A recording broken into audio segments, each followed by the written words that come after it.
प्रणिपात दोस्तों। तो एक टॉपिक चल रहा है इंडिया वर्सेस भारत। उसमें से कुछ ऐसे लोग हैं जो हमारे लेजेंड क्रिकेटर को बदनाम करने की उन्होंने पूरी कोशिश की है। वो कहते हैं ना, little knowledge is dangerous for health. ऐसे ही आप सबको आधी अधूरी बात बताकर उन्होंने एक पोस्ट किया था कि हमें अपना पुराना नेम भारत मिल रहा है, तो इससे खुशी की बात हमको क्या हो सकती है। तो उसने इंडिया की तो स्टोरी बता दी कि इंडिया नाम कैसे पड़ा।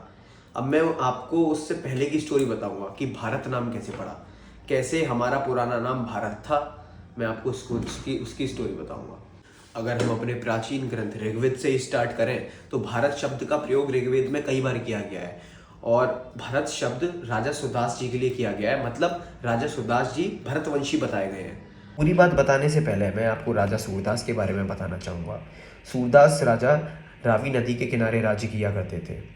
ऋग्वेद में ही इन्हें भरतवंशी बोला गया है। राजा सूरदास सप्त सिंधु जैसी रावी नदी और भी नदियों के कॉमन रीजन पर राज करना चाहते थे और इसी में उन्हें एक विश्वामित्र ऋषि के सानिध्य में यज्ञ किया था, अश्वमेध यज्ञ। अश्वमेध यज्ञ एक ऐसा यज्ञ होता है जिस राजा को चक्रवर्ती सम्राट बनना होता है कि या फिर उसकी इच्छा होती है तो वो अपने अश्व को छोड़ता था। उसमें एक विजय पात्र लिखा होता था, उसमें राजा की इच्छा बताई गई होती थी। अब ये घोड़ा जहाँ जहाँ जाता, जिस हिस्से में जाता था वहाँ के राजा उस पत्र को पढ़ के जो सरेंडर कर देता था वो उसके अधीन हो जाता था, और जो सरेंडर नहीं करता था, जिसकी लड़ने की इच्छा होती थी, तो वहाँ युद्ध होता था। ऐसे ही कर करके राजा सूरदास जी ने सारे राजा हरा दिए।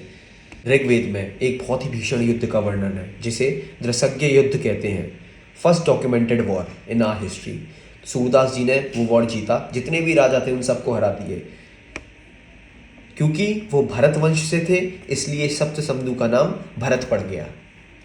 दोस्तों, जैन धर्म के अनुसार भी देखा जाए तो हमारे देश का नाम भारत ही था। इसमें एक कथा देखने को मिलती है।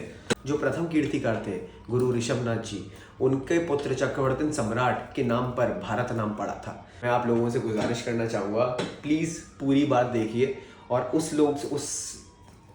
लोग क्या बोलूँ मैं उसे, उससे भी कहना चाहूँगा कि किसी भी लेजेंड या क्रिकेटर किसी को भी बदनाम करने से पहले बिना आधी अधूरी बात बताए पहले उसका मतलब समझे कि ट्वीट का मतलब क्या है ना, फिर अपनी डॉक्यूमेंट्री या भी जो भी बातें वो कहे। मैं ये नहीं कह रहा हूँ उसने जो नॉलेज दी वो गलत थी, लेकिन आधी थी। बस मैं इतना कहना चाहता हूँ। राधे राधे।